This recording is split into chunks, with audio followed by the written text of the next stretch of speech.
to'lovni amalga oshirdilar. Endi bundan buyog'iga rasxodlarni aytadigan bo'lsak, kimni dokumentida muammosi bo'lsa 5000 rublgacha rasxod bo'ladi. Voditellar sizlarga qo'ldan kelgancha yordam qilib, bezdeport olib ketishga harakat qiladi.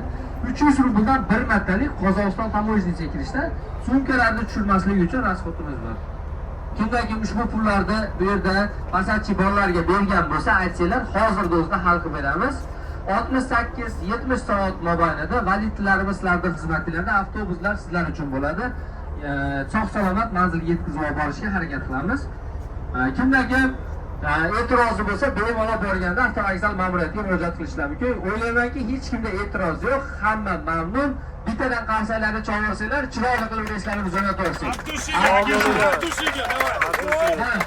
Mana Rafael yoshgalar bilan tarqatib boramiz mana. Marhamat.